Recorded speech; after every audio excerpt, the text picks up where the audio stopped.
Om Purnamada Purnamidam Purnat Purnamudachyate Purnasya Purnamadaya Purnamevo Avashishyate.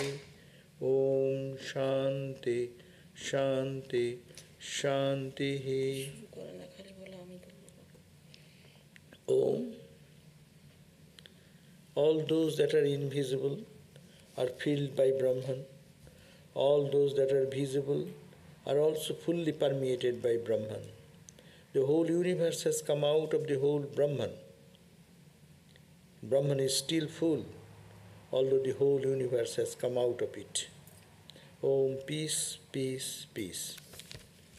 Now we are reading the chapter 2 today. We start there.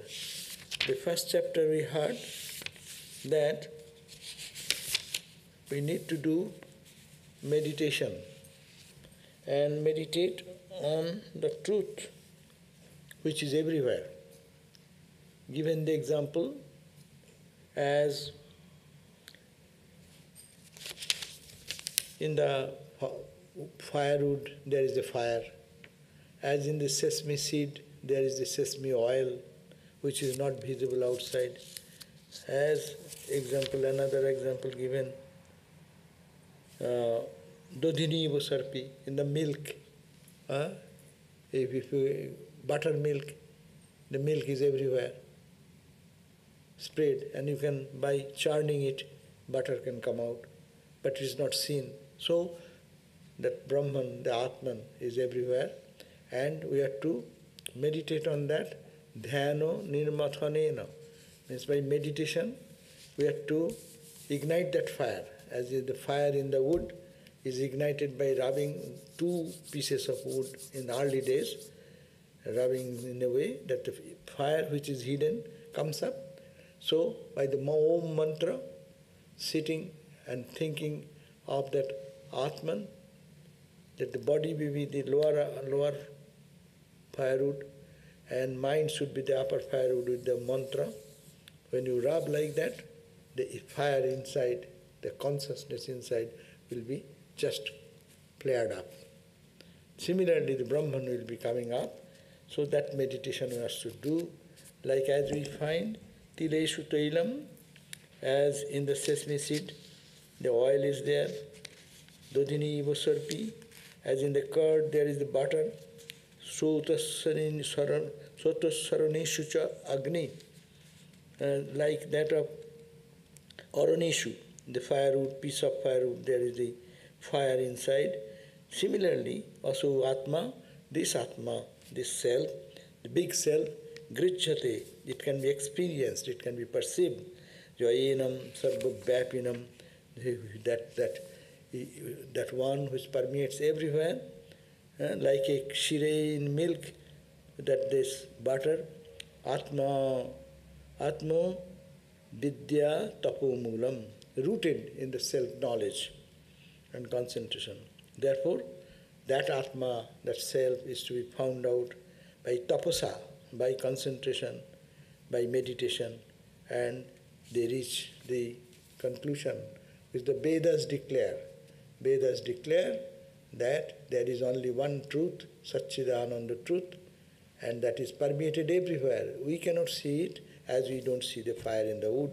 These are the gross examples given. Now, before going to this type of big, great spiritual practice, one should prepare his mind. And the preparation of the mind is very important. That I say that you have to pray to the divine. Here we find a very beautiful blending of Advaitic thought with bhakti. Many people think that I am Atman, I am Brahman. It means that there is no position of praying to God or purifying our mind. So, this is a big necessity in our life to add that into life practice. So the very second chapter starts with this very first answer. that Junjanaha Prathamam Manastu Tattayo. Junjanaha Prathamam, the mind is to be joined, harnessing. Prathamam, harnessing the mind and the Sobita Dhiya. In the Sobita means the sun, the effulgent sun. Dhiya means by intellect. By intellect, keeping the mind and the senses focused on the sun. There is a beautiful, sun does not mean the physical sun. Sun means the awareness, the consciousness in the sun. That's why they think sun god. Sun god does mean there is some conscious entity in the sun, controlling the sun. That is the sun god. Sun god means who has the control over the sun. And that means there is a conscious entity. And that because the sun plays a great role in our life, whenever we see anything, it is we know our life is sustained by sun. Everyday life, we are made of sun. Our body is made of sun, is it not? All the elements of the body is come out of the sun to the earth, to 5 elements, etc. So, it says first, harnessing the mind and the senses with a view to realize the truth, and then having found out the light of the fire, the evolving soul brought itself out of the earth. These are all significant words that these mantras are taken bodily with a slight variation here and there from the Sanghita portion of the Vedas. Vedas have 2 parts, no? One is called the Karma Kanda, Jnana Kanda. Karma Kanda means where your rituals and do's and don'ts, and then another is the Brahman, Atman talk about that. That is the Upanishad part, two part. The Sanghita part is the first one, and in that Sanghita portion, there are some verses has been taken here and there, and they are cited as Brahmanas and interpreted in relation to their application of the liturgy. Liturgy, how to perform the home of fire, how to put the firewood, how to put oblation, what mantra you have to chant. These are all liturgic. The description is there. The Upanishad, however, makes use of them as relating to the practice of yoga. So he's trying, now we are getting into the practice, and one stroke I am Brahman, to rub that, becomes little high philosophy.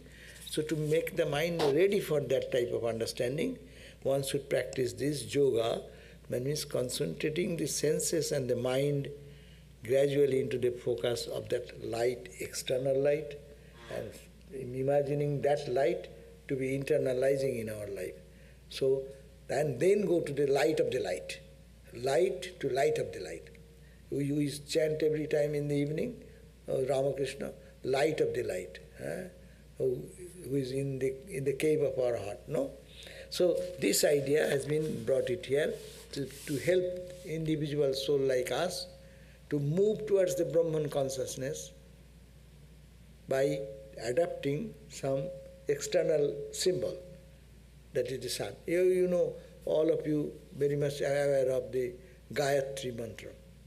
Gayatri. Gayatri means Gayan Trayati iti. If you may repeat that again and again, and with thinking, it will release you from bondage. How? You think of the sun, but that sun which covers the entire universe, earth, planet, this, that, and all pervaded light. And I try to meditate on that. And oh Lord, help me. Second word, oh Lord, help me to meditate, help me in this process of identifying with you. So, 2 parts are there. One, an external object, which is close to the light eternal, where there is no darkness, no ignorance. Taking that as the substance, and then concentrating the focus which was outside, withdrawing that mind into inwardly, not only the senses and the mind together. What do we do when we close our eyes? We try to shut down, not to see outside. But our mind runs here and there. So the control of the mind and the senses together drawn outside to inside. So that is the process. Here it is said that yoga, for practicing yoga, and in its application to the knowledge of Brahman. These mantras are often taken as authority to show that meditation and self-culture are as old as in the Vedic times. No? This meditation is yoga. Meditation falls in the chapter of yoga. No? Do you know the two distinctions? What is meditation and what is Vedantic analysis? Vedanta analysis, those who do, they don't meditate. Meditation means there is an object and you are the meditator, duality coming. But really, Vedanta is depending Sravana, Manana, Nididhyasana. Bas, finish. You listen that I am Atman, I am not the body, I am not the body, with eyes open, day and night, analyze, discard, and when perfectly you can discard them, then revelation will happen. You don't need to meditate on something. But this is a yoga practice which is telling, yes, you want to reach that goal, but you cannot do in one stroke. We are unable, we are not capable of doing that. Therefore, the Upanishad is helping us to think in this way, that you try to focus first outside, see the beautiful sun, rising sun, removing all darkness of the night. No? It's very symbolic. In that way, our heart, which is full of darkness, the sun is rising here, no? And it's effulgent and is removing all darkness from my heart. And thinking of that, you are meditating. Thinking means you are meditating. This is called the process of dhyana yoga. So object is there, subject-object duality is there. And that ultimate goal is that when total absorption will come in that inner light, and inner light, and inner light, and then you forget your identity totally, and then you are become that. So here, this is as ancient as in the Vedic times. The present mantra alludes to the preliminary steps in the process of spiritual practice. So this practice, what is giving, as if a small child, the Upanishad Rishi is holding the hand and taking them step by step to the higher and higher and higher goal. And those who are matured boys, they can jump into the highest non-dual experience. No? But normally, we ordinary people, because we live in duality, how much we talk about that, our hunger, our thirst, our anger, our sleep, our restlessness, all these are bothering us. In that state, these are preliminary practice can be also mentioned. So what is it? Harnessing the mind and the senses means the preliminary process of attaining purity of mind.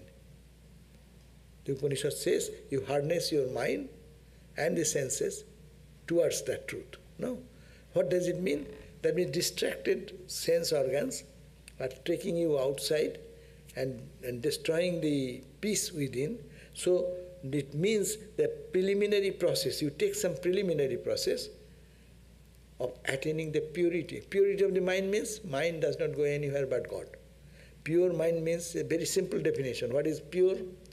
Mind is pure means mind does not go to any other place but to God. That is the pure mind, purest mind. Our mind goes in all the objects, no? Ramakrishna gave the example, there are flies and what is called the bees. Flies can sit sometimes in nice, beautiful, fragrant honey, sweet, rasgulla, ice cream, everywhere. But it can go on, so sit, the fly can sit on the filthy areas, no? Sometimes this, sometimes that, sometimes this, sometimes that. But bees will never sit on the, excepting the flowers, or where there is honey only. So there is a prayer that I shall be like a honey, a bees, not like a fly. Because my mind should not go to any other thing. I will be practicing myself in that way. So that's a prayer. So he says that the purity of the mind will come by this preliminary process and a life of self-control that will come in accordance with the rules of righteousness. And light of fire means fire and the light are both symbolic. Fire refers to the ordinary waking intellect, consciousness of external objects. And light refers to the pure consciousness. This Sanskrit word is dividing the meaning of this word. Which is Prathamam Manastuayam Sobitadhya Agner Jyotir. Agner Jyoti. Agni means fire, Jyoti means light. What is the difference between Agni and Jyoti? Why they are talking two? Because you look at the sun, there are two aspects. One is fire and one is the light. So he says that the fire and light are both symbolic. They are symbolizing the truth. What? Fire is referring to ordinary waking experience, our all the day-to-day experience as we see. And other was intellect is the talking about the external objects, and light refers to the pure consciousness. Light removes all darkness. That means all that which is non-eternal, that will be reflected by that consciousness. So we see the entire world by the heat of that fire part, and our pure consciousness enlightens that experience. I see you. This is the part of the fire. And the consciousness behind which allows me to feel your presence, that is called the pure consciousness. Consciousness can be divided in two ways. Our waking consciousness, our dream consciousness, and the consciousness of the self. So this consciousness, I am talking to you, you are hearing me, this is the relative consciousness in the transactional world. This is meant here, the example light and fire. Here the fire indicates that. And when you are indicating at the light, light is indicating that eternal light. To find out light of fire is to understand that pure consciousness is separate from the ordinary consciousness of the intellect. Ordinary consciousness of the intellect is the fire, by which I am recognizing the objective universe. But this behind that eternal consciousness, that is the pure consciousness, that is the portion which is called the heat or fire. Heat or fire. You know, heat is very difficult to perceive unless you go very close. See, light you can see from here. We all see the light bulbs are there. But there is heat also, no? But to feel that heat, you have to go very close. You can touch your finger on the bulb, then you can feel, oh, it is hot. But here is also heat, but I don't perceive it. That heat is here also. In a low degree, such a low degree, I don't have any perception of that. Here is also consciousness. I am seeing you, there is the consciousness. God, divine, absolute. But I cannot understand that. To know that, you have to go very close to the truth that is called the consciousness, pure consciousness. So it is same thing, pure consciousness and expanded consciousness. This light is allowing us to see the entire world, no? Without light we cannot see it. But to feel that heat or the fire, you have to go close. That is to withdraw from here. If I stand here and want to feel the heat, it will not happen. I'll have to renounce, move towards. How will you renounce? Mentally. Mentally, that's why meditation process is shutting down our eyes, shutting down our hearing, shutting down our external awareness of the world. We try to do that. Some people put earplug to stop the noise outside. Putting the eyes closed, we try that. Try to forget the entire outside world. One is withdrawing from the outer consciousness, pulling them inward. And as much we succeed. And that's a good meditation. Means you have succeeded a little bit. That day you say, oh, I have a very good meditation. Other day you say, oh, I sat for 1 hour, but nothing happened. Because my mind was not going back to the heat. Mind was going back to the world which I saw with eyes open, with eyes closed. I am seeing those things. You are going to Boston, you are going to San Francisco, you are going to here and there and roaming around with friends and this and that. That means you are, though physically you are not seeing through the eyes, mind is taking you to all these places that you are not going to the pure consciousness. So this is very a good idea is given here, light of the fire. This part of the mantra alludes the capacity to discriminate between the truth and untruth. This universe, what I am seeing, it is a reflected consciousness. But that is the consciousness in pure consciousness. So whatever I am seeing, this is not permanent, it is not eternal. This first of the four qualifications demanded of the spiritual aspirant according to Advaita system. This mantra, the capacity of discrimination. So this helps us to discriminate. I am seeing the light, seeing the universe with the reflected light, but that light which is heat itself also, this has another quality of heat. That heat cannot be perceived unless it is withdrawn and focused on that. That's a process of meditation. And here the Sveta means the sun. No? The word Sveta ordinarily means one who brings forth, inspires, and usually taken as a synonym of sun, normally. Sveta means, Bhur Bhuvasva Tat Savitur Varenyam. Savitu means Sveta. Sveta, that Varenyam, that adorable light and effulgence.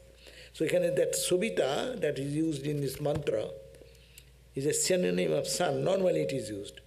Is used hereby symbolically to denote Antarjami, or the ultimate principle, conceived intellectually as the source of creation, and as working constantly and eternally in the hearts of all beings to rise them higher and higher in level, and thereby causing the process of evolution from behind the scene.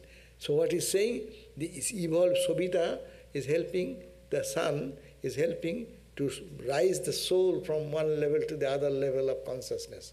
So it is actually making this it is evolution in the soul of person.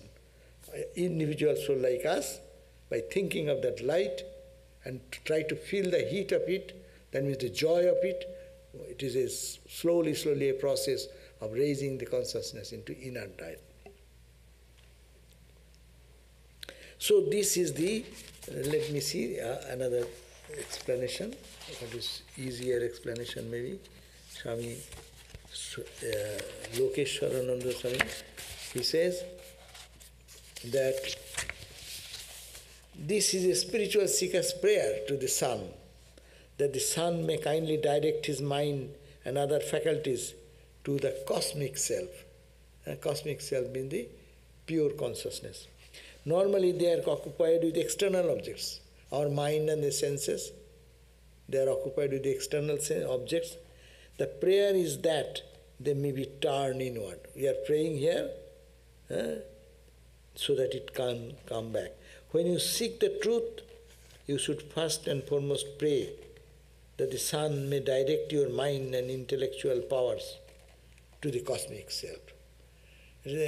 Because from very ancient time, the sun is worshipped because sun god.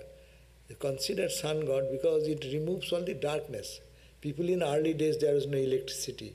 There was when the evening comes, very difficult. Then came the lamp. Then came some type of, to see something, candle, this, that. Evolution happened. So sun was a great supporter of our consciousness. So that's why sun was worshipped as God, as sun is removing the total darkness. So let our darkness of the heart, ignorance of our mind be removed by this light of the sun. That's why the sun may be guided, you are praying to the sun for your mind and intellectual power so that they help us to move towards the cosmic self. You should also pray that it may transfer all the illuminating power of fire to the sense organs in your body, so that your body may be fit to realize the self. He is explaining from another aspect. Now comes the question, what practice do we adopt? What methods should we use to realize the self? Here the Upanishad suggests that first of all we pray. Why should we pray?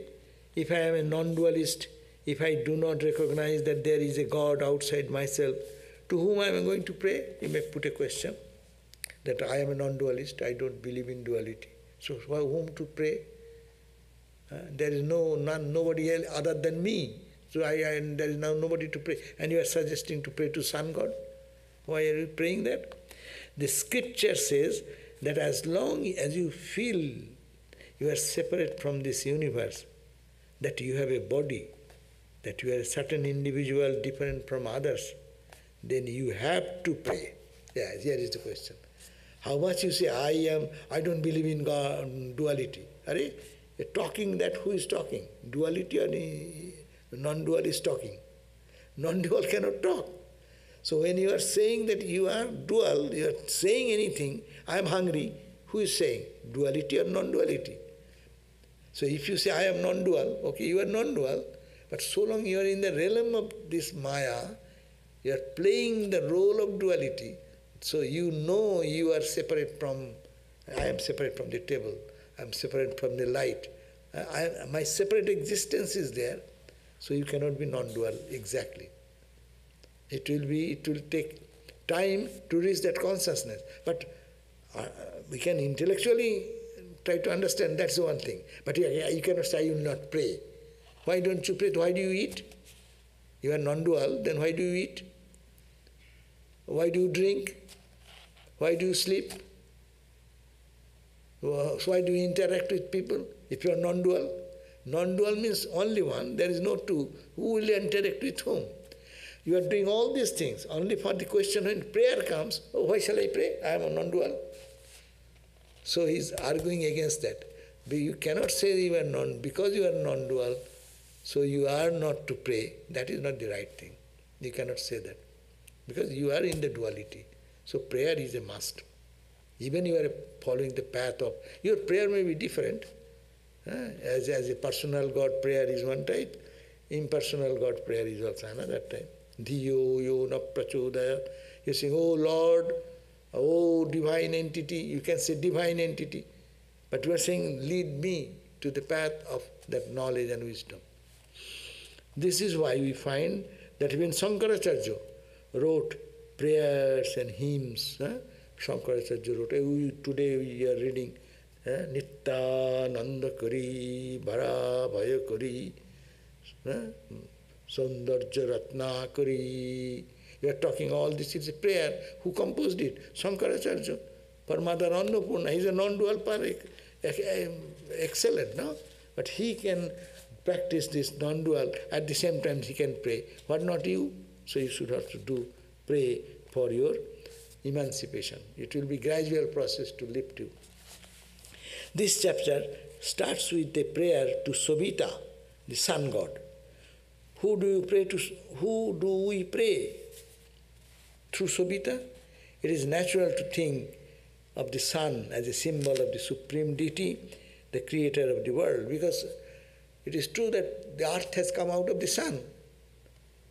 So it is very easy to understand, sun is the root. So if we think of the sun, the light, we go back to our root, our fundamental reality, Satchidananda reality. Because it is so great, the sun, so vast, so powerful, and it is also the source of our light. That's why sun plays so much big role in our life. You see, where there is sun is less, people are more psychotic patients there. Psychologically, they get really, you go to the land of Eskimo or some other areas, no? There, because of the light being very rare, people really cannot take that. That makes their mind very affected. It is a study. So without the sun, things cannot grow or live at all. It is this world, however, that attracts us. So we ask, our attention is going to the world, no? We see this universe of name and form, its beauty and other things. But it is all sun. Just while I was coming, I saw one plane is flying, no? And the falling sun is illuminating on the plane. It is looking so beautiful. As if it is shining its own glory. No, it is the reflected light of the sun. The sun illumines even which is not so good to see, but it becomes shining, no? So the sun of knowledge when it comes, it shines to the whole body, mind, emotion, everything will be reflected in the personality. That's why they become so supportive of everyone's spiritual growth and development, and they bring peace in the heart of others, because their light of the cosmic consciousness shines through their whole personality. So it is this world, however, that attracts us. So we ask for Subhita's help, Sam's help, to enable us to withdraw from this world. That means I am attracted to this experience of the outside, which is so beautiful. But I want to turn back inside the source, which is the sun. Oh sun, then help me, so that my eyes are turned. What is it? There is a verse, Paranchi Khani Bhattrinat Swayambhu. God has created this beautiful universe and make our senses outside to see the beauty. His beauty, no? But we don't see him, but we only appreciate the beauty. And therefore we are bound to see the outside world. Tasmat parang pasyati, no antaratman. We don't see what is inside our heart, that luminous, self-luminous, Satchidananda self. We don't look at that. Therefore, but some intelligent people, they turn their attention to the inward and they get illumined. So, this Subhita helps us to enable us to withdraw from this world, and it brings us our awareness. I want to renounce. I want to go to the source of the world, which is Brahman. Please see that these sense organs do not draw me to the physical world. Please unite my mind, my intellect, and all other organs with the knowledge of the Brahman. So it is a prayer, no? We pray to Ramakrishna, oh Ramakrishna, give this, give that. Some people will say, it's a dualistic worship, I don't like. But Vedantic worship, you can say, oh sun, that is impersonal. As you are light, as your light reflects on the objective universe, becomes so beautiful, I get charmed to draw that way. Give me the power of my senses and my mind so that it turns towards the source of this, which is making this so beautiful. What is the source of that? Jyoti Jyoti. In the evening prayer, for Ramakrishna, we chant, Jyoti Jyoti Ujala Hridi Kandara. Jyoti, Jyoti means the light of the light. We are overwhelmed with the light which shines in the earth. And you are the light of the light. Therefore, Ujala means you just shine forth in our cave of the heart, which is all dark now. You just illumine me. That means this is the light focused on every object and making my attention go to find the joy in outside. Now, oh Shobhita, oh Sun God, please help me to turn it towards inside so that I can see inside. If we want to meditate successfully with any degree of concentration, then we have to withdraw our mind and all our organs from the external world. Our mind and our sense organs sometimes work in opposite direction. One part of ourself may pull it in one way, another part is another way. If the mind and the sense organs are very much disturbed, always moving here and there, we cannot meditate. That we know. That is our mind goes in one direction, senses go in another direction. That mind cannot meditate. Because when we are sitting for meditation, we try to bring the mind into the focus. But mind, the senses are stopped, but the mind moves here and there. So we fail to meditate. But when senses are also stopped, not going outside, indrawn, and the mind also comes back here, then becomes meditation successful. So we pray that may they work together so that we may attain supreme knowledge.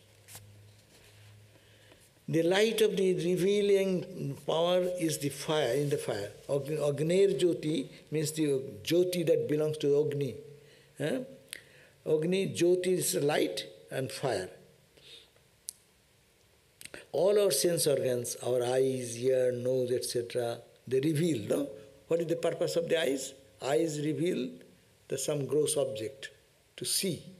Ear reveals some sound, what you are saying, to understand. The tongue reveals the sweetness or the bitterness of the food we eat, what is tasteful or distasteful. Our nose, it helps to smell, have a fragrant flower or a bad smell. This nose is to recognize. So they recognize everything, their cognitive powers. So these are all, they reveal the object, our external object. Now, that is their function. If there is an object before me, I can see it with help of my eyes. Upanishad describes that the sense organs as being presided over by a deity.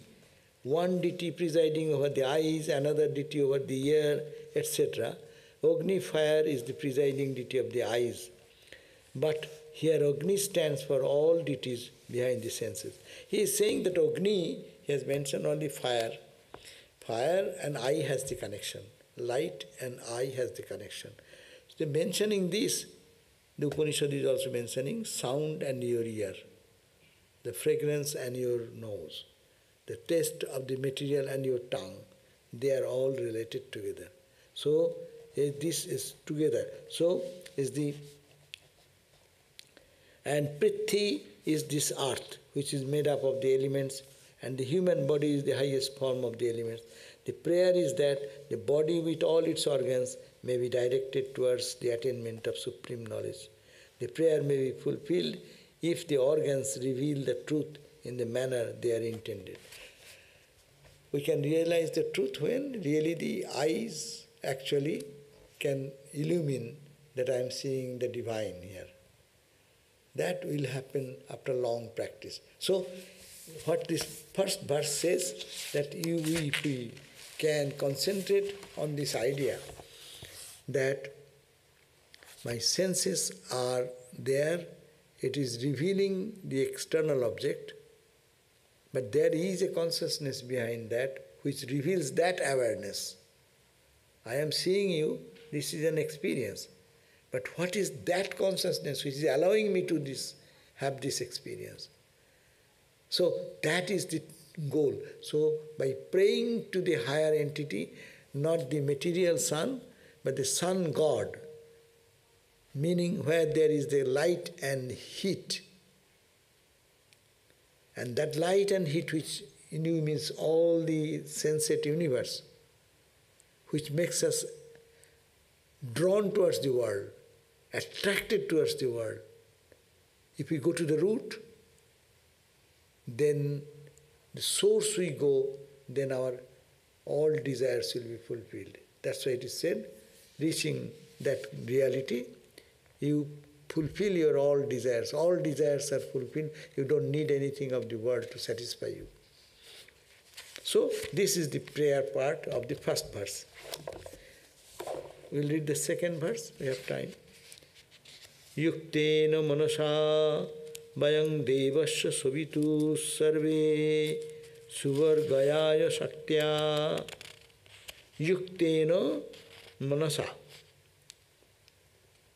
Vayam means we, when we are connected with the manas, mind, with the mind focused on the cosmic self, devasya sovita, saved by the grace of the effulgent sun God. So it cannot, we connected with our mind, focused on the cosmic self. I try, but I cannot do that. Therefore we have to say, oh Lord, please help me. So devasya sovitu, saved by the grace of the effulgent sun, subargaya, on the meditation and like activities to lead to their truth. Shaktya, shall concentrate to the best of our. So, by grace of the shining God, we are saying, I will try to do that, but I am helpless. Oh, Sun God, help me, so that I can focus my mind can go to the cosmic self which is within, and we shall meditate and practice similar activities which lead to union with cosmic self. We shall concentrate on this as best as we can. Here it says, with our mind's control, so as to manifest the self-luminous, immanent soul, we shall vigorously endeavor for the attainment of the supreme bliss. It is a resolution we are taking. Yuktena manasa, with this control mind, yukta means control, united mind, with the mind, yuktena manasa, so as to manifest, why it is concentrated mind? To manifest the self-luminous, immanent soul, what is within, supreme self, which is within. We shall try suvargaya shaktya. Shaktya means with all my might and strength. I shall vigorously try to attain this supreme bliss with my own effort. But I cannot do that. You please help me. It's a bit jnana and bhakti mixed together to make our life more meaningful. Really, those who do practice, they understand how much you try, but in result, it depends on the grace of God. You can try your best. Sometimes you'll find that I'm exhausted now. That's the time comes when we have to say, oh Lord, come to help me. Every time Ramakrishna said, no, oh Mother, I throw myself at your feet. I do not want this. So this is the surrender. But surrender not like escapist, not doing himself or herself anything, and surrender, oh Lord, you do whatever you like. That is an escapism. But here is the emphasis that I will put my most effort, we shall vigorously endeavor for the attainment of the supreme bliss. I will try this. So this mantra speaks of the necessity for constant and vigorous practice. That's the point. Spiritual life should be centered around sincere, vigorous practice. And life should not be loosely spent to understand this highest truth. It will be superficial talk. Talk. We are talking today that you chat GTP, you can just ask anything. In split second it is doing. What more of intellectual people will do? My God, if you tell him to write something, he writes for you. And whole article is written within split second. You cannot even type that fast. So what is the use of the intellect? That's why all the scriptures say intellect cannot take you to the truth. Yeah, here comes the... Intellect is good. It clears our vision. The clouded mind gets cleared. What is right, what is wrong. But we have to understand, it cannot show us. Ramakrishna said, the jnana is like, it's good, but it can come in... the house has two departments. One is for the... up to the living room, yeah. But cannot take you to the inner courtyard. Bhakti is inner courtyard.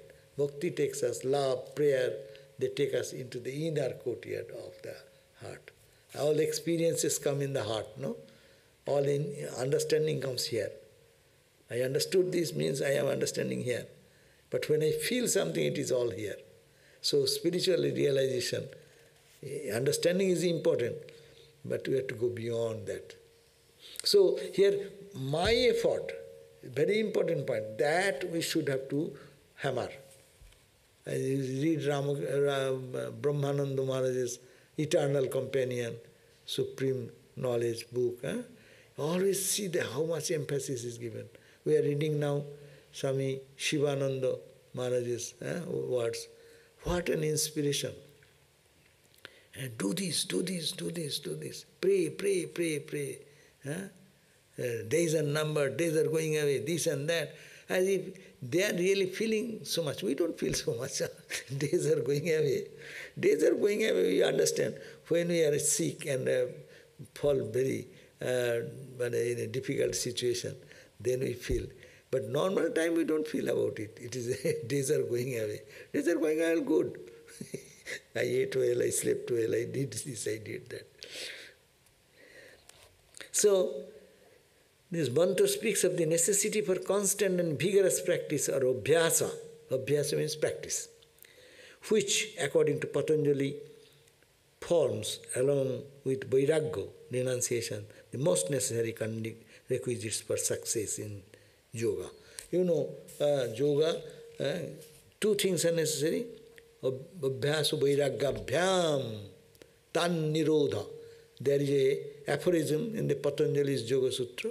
It says, Abhyasa vairagya bhyam both tan nirodha. Means, abhyas means practice, repeated practice, withdrawing the mind from outside, targeting into the inner self, take help of your mind and all the senses, focus. Abhyas. You cannot do that, runs away, bring it back again it goes away, again bring it away, abhyasa. And renunciation. Renunciation means analyze where the mind is going. Teach the mind. Hey, why are you going here? It's not that good. You have tested that before. You are not satisfied. Why are you going again? Be watchful, like a mother looking at the child. Hey, don't go that side. Hey, what are you going? Don't come back. Like the mothering our own mind. And to bring it back, abhyasa vairagya. And detaching. Don't go there. It is not good for you. This is good, better, come here. So, that to train the mind that way, abhyasa and vairagyabhyam tan nirodha. This is to be nirodha. Nirodha means the control of the mind, perfect pacification of the mind. Mind will be calm and serene, where the inner light will shining forth. Because of the ripple, we don't see the light effulgent. No? In a rippled lake, if you sit near, the full moon night may be reflected there. But you don't see the moon at all, because it's broken so much, no? But when it's calm and serene, you can see the full blaze of the light reflected inside. So similarly, when the mind will be tan, means the mind should be nirodha, tan nirodha. And the distractions of the mind may come down for that. So that is the implication of the first two verses, that we are to pray to the divine through some symbology, and sun is the best symbology in ancient times, sun and fire. These are the two ancient gods, very, very ancient, because people saw the sun every day, and the fire protected them, fire gave them the life force. So this worship is done.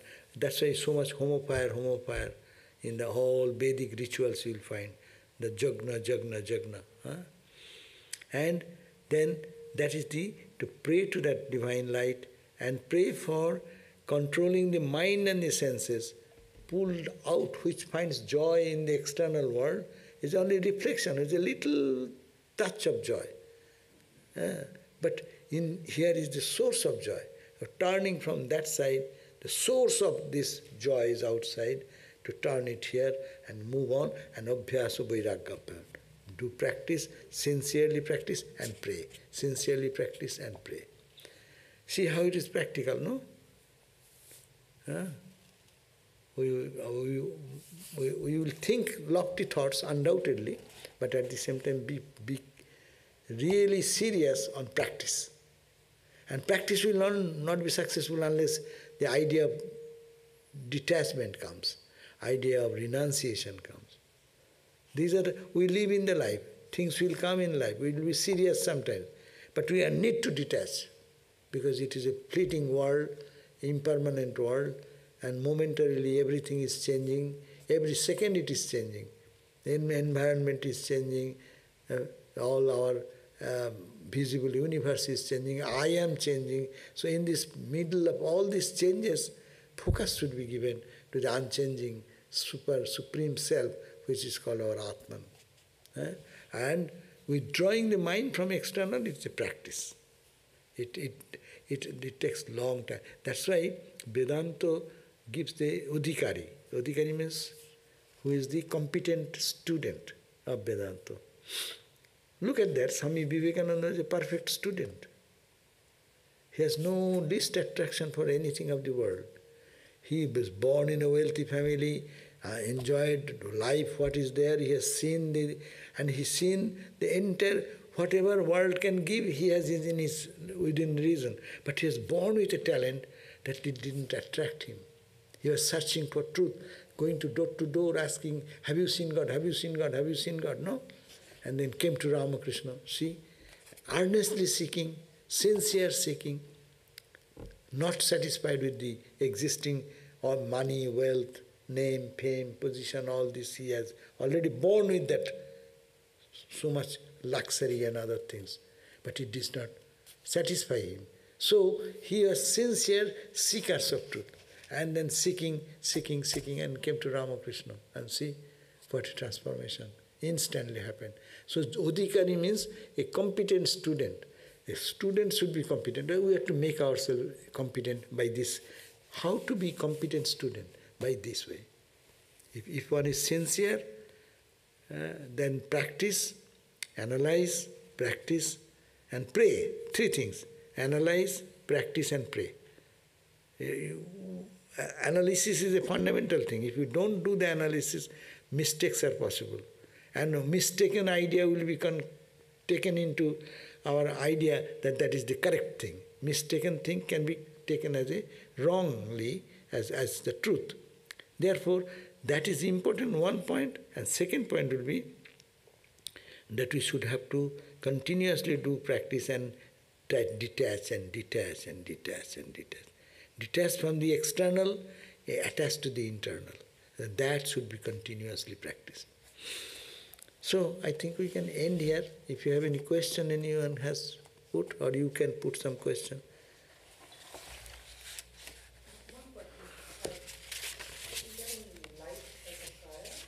And light and the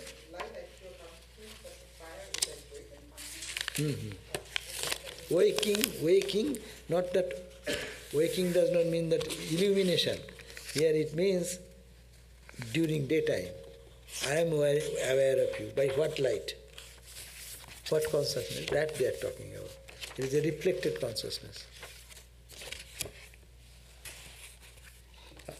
Even our dream time awareness, what we are in our dream, what we experience. That there is a consciousness. And we say that I had a last night dream. And when I am dreaming, I see the dream is so real. So there is some consciousness. But this is not the real consciousness, it is a reflected consciousness. And then that to understand, I am seeing the dream, there is some consciousness behind whose light is falling on the dream and saying that I am seeing dream. No? That means go back one step, waking state, to go to the second step into the dream state. Dream state is our mind, meditation state is also dream state. When we meditate, we deal with our mind, no? And mind makes this picture, that picture, is it not? No external, I am not seeing physically with the eyes. My ears may not hear outside thing, but my mind is engaged and taking me to here. That is like a dream. But with your consciousness, awareness. But sleep time, when you go to bed, we dream, but we are not aware that I am doing something. Now if you go one step down, that is the deep sleep state, that is the state also reflected. Because you say, I dreamed, I was there, dreaming was there. There is some light behind to know that I was sleeping. You say, I slept. How do you say? I slept, but I do not know. I do not know that I slept. To understand, that's a knowledge, is it not? I do not know is not a knowledge. I know is a knowledge. I do not know is a knowledge, is it not? Negative knowledge. So one is I know is knowledge, I do not know is knowledge. One is of light, another of darkness, no? But somebody needs to be behind it to illumine, otherwise how do you know that I do not know? So it's a logical thing. In a back calculation, in math we can go to the back calculation. So this is the point, that we know that internal light is there, to go back to that source. And I am trying, sincerely trying, oh Lord, please help me. It's a very good combination of ideas of devotion, jnana, bhakti mixed together. I have a question. Yes. So can you go back to the source while you're still in a body and you're playing your role in Maya? So like we all meditate, we all focus on the all one, and we want that, and we know that when we drop the body you can return to the source. But it seems like the scriptures are pointing to there are beings who realize the all one and still play in Maya. Is that true? Is that a goal? Or is it the goal to return to the all one only when you drop the body and stop playing? No, in the drop, it is like dropping the body itself when you are in samadhi. You have no body consciousness. Okay, but not like when you're driving. But when you're coming down from that level, you see the duality. Yeah. But that duality does not block you. That doesn't block duality, you. see that it's God is in different form. So you can still play in Maya and be connected to the all. Yeah, the Maya does not veil for them. Maya, for us, Maya is blocking. And Maya, for that person, Maya opens the door. Okay. So she can see you as a person, at the same time know you are made of God. So they function like us, but they see differently. Right. Perfect, thank Yeah. you. See Buddha, see Christ, see Ramakrishna. They see two things together. And they still had all the troubles of life too. But they don't feel like us. Yeah. Because they know this is a fake play. Okay. All right, that's clear. Thank you. Yeah, then I think that you're getting closer and closer to the light, to the sense of being in pure consciousness and samadhi. That fire, the sense of heat that we're getting, that starts to burn away the ego. Fire will be there, and you can feel the heat also. That you feel that it is made of Satchidananda, Ananda. And the Ramakrishna gave the example of the wax museum. He said, he gave an example of the garden, a garden made of wax garden. Wax garden means what? There is a tree, there is a bench, there is a man sitting on that, there is a grass, but grass is grass, but wax. Grass is grass plus wax.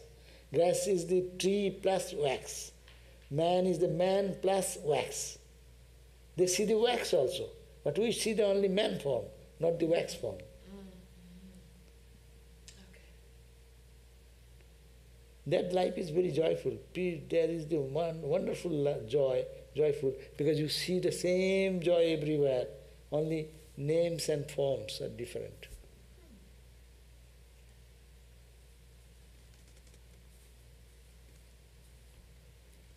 But today no online, no question. Acha? Oh, give.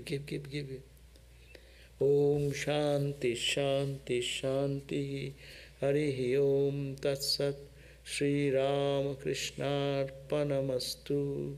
So we'll read the third verse, second chapter, third verse next time.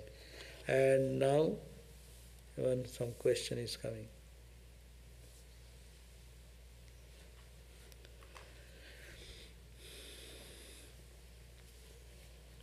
Is it the capacity of knowledge, light, which joins testing and tongue into one?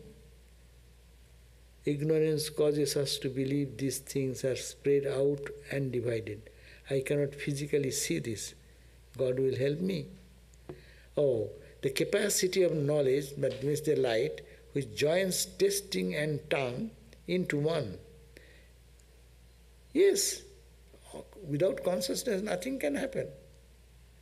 Without the heat in the oven, your soup preparation will not be done, neither your rice will be boiled, neither the vegetables can be cooked. Whatever it is, all fire is interpreted into every pore of the creation. As is the example in a cooking vessel, when we take it, the heat percolates through every bit of rice, water, that means consciousness permeates everywhere. Without consciousness, my tongue cannot taste.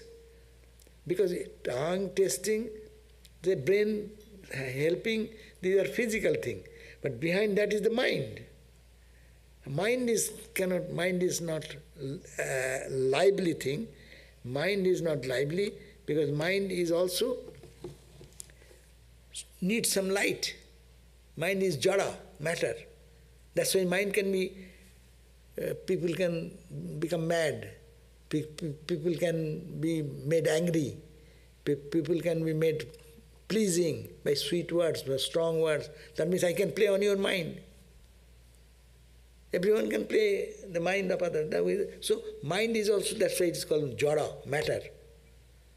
But behind the mind there should be something to make the mind lighted. I say, I am very hard, I am wounded in your word. How can you be wounded?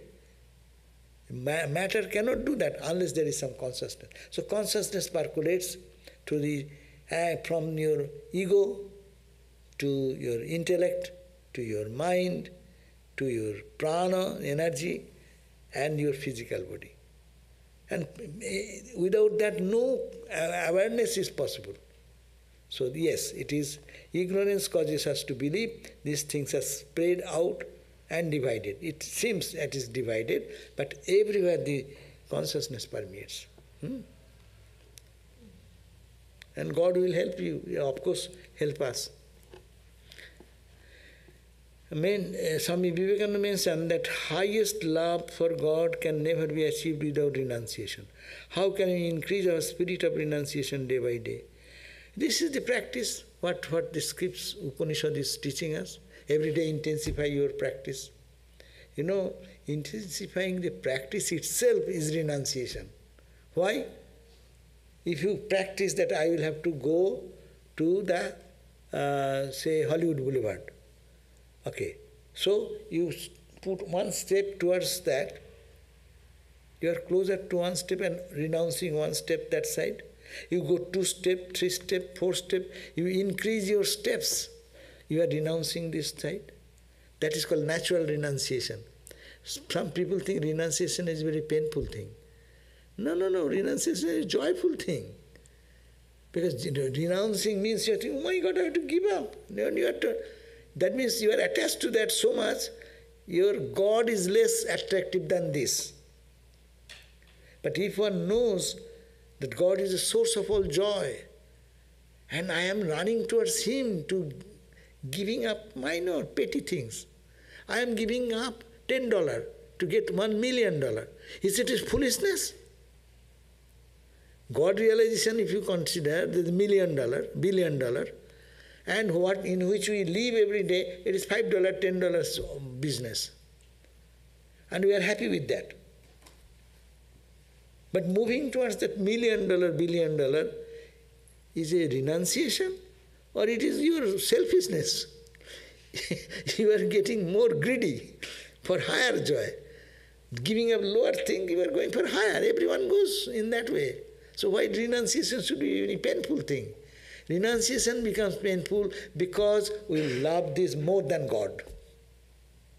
In our mind is not clarity yet that there is a mine of joy, and what I am tasting is a speck of dust-like joy, and followed by so much suffering and pain.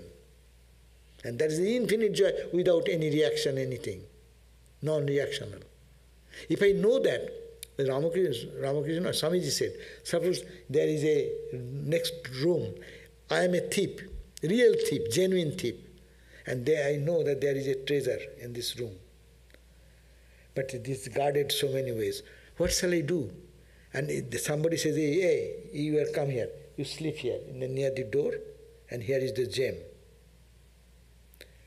Being a thief, can I sleep all night? If I am a thief, I cannot sleep. I'll think how to enter and get that gem. Because I'm a thief. So if we are in spiritual life, become like a thief. Huh? For God's treasures, you cannot sleep well. That's why the sadhus, the holy people, meditate whole night. These are all has significance. And even bhaktas, those who love God, they do that prayer. They pray a whole night, they do something everywhere, no? So that's why I understand renunciation is a joyful thing. If it becomes painful, then it is not renunciation. It is not renunciation. Renunciation is a cheerful joy.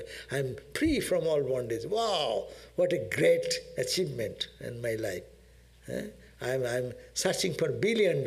And one step, you run, this is renounced, this is renounced, this is renounced. Renunciation becomes spontaneous. By forceful renunciation is not renunciation.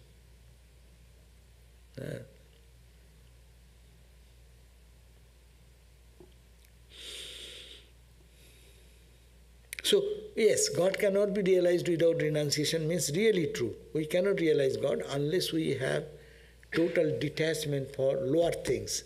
Two things cannot go side by side. You cannot put one leg here and one leg in Hollywood Boulevard. Your leg is not that big. So you will have to make everyday step-by-step journey. The step-by-step practice of meditation, prayer, and everyday surrendering to God and asking for the grace and making stronger effort to my action, to my meditation, to my prayer, to whatever the life I lead, to that connecting with God is called renunciation. And yes. Krishna said that you can't do it, but it happens at one shot. No. Before that, the story of that man. No. That he just took the towel in his shoulder and said that this is renunciation, I'm done. What you are seeing the last stroke. Suppose I am moving from here to Hollywood Boulevard, I gave the example, and I am only one step from that. The last moment I see the Hollywood Boulevard. So much internal work has been done by him. You are seeing only one story, that one day he heard something and it is like removing the veil. He has done many. That his wife said that other man is such a great, today he gave up one wife. That also. He gave up house and like that. Then he said that renunciation cannot be done in right. that way. How it happened, and then he left. But that he is prepared for that. His mind is prepared for that. That is the true renunciation. But that he has his much spiritual work has been done by that person. We do not see, we do not know their sanskaras, the inherent tendencies, what is there, no? Suppose we are maybe a marathon race, no? How many people are running? They start running and they are all going towards the goal, but there is a point. Someone is how far ahead, someone is how far behind. That both will be renouncing the old place, say gone for, say, 10 mile or 24 mile race, no? So someone may be one mile, someone may be 2 miles, no? Someone may be 5 miles. So that is the question. Who is prepared more? They spontaneously, you see the last stretch, you do not see what he has done before. So karma theory comes there. So how can we increase our spirit of renunciation? That is the thing that we are always, all the scripture are talking. How to increase renunciation? Love God. Simple formula. Love God, naturally this renunciation will happen. And also understand the other thing is not permanent. Whatever I like, whatever I see, whatever I feel, these are only momentary things, giving an apparent illusion of a momentary joy, but it is not permanent, only God is permanent. So this analysis and this practice, what we read today, that will be practice. Another question, analysis, I think I can do, but can continuous prayer replace continuous prayers practice? Why to replace? Do your prayer when you can and do your meditation practice when you can. Don't make a rigid rule of that. Our life is different nowadays. You have to go to work and you have to do so many duties. So when you get the chance, you are in the middle of work, you can internally pray. When you are getting time, sit quietly with your Lord privately. And when you are doing His work, think, oh Lord, I am doing your work. So try to connect with Him all the time, and therefore you are not to replace anything, but you in various ways to reach God. Our life should be such orchestrated that through prayer, through analysis, discrimination, through devotion, through meditation, through karma, go and reach the same destination. That's why Swamiji said, my children will be, just this time we will be talking about the highest philosophy of non-dual truth. Next moment they will go to the garden and do the garden work and bring out all the vegetables and go to the shopping place to sell them. And then now come to do some philosophical class, now can do the cooking, cleaning, and all work leading to the same destination. So that should be the best prayer. 24 hours then can be utilized as God, spiritual life. Otherwise our spiritual life becomes very limited. When we sit in that temple, that is my spiritual life, half an hour or 1 hour or 1.5 hours. But that time also, 90% of the time I am roaming in my market, shopping place, and all that. So therefore, it is 24 hours spiritual practice. We can do that. Thank you all. Jai Ma. Tomorrow we will have our gospel class. Amar ache? Mahajogananda Swami will be giving the gospel class. Thank you. Jai Ma, Jai Ma. Om Shanti, Shanti, Shanti.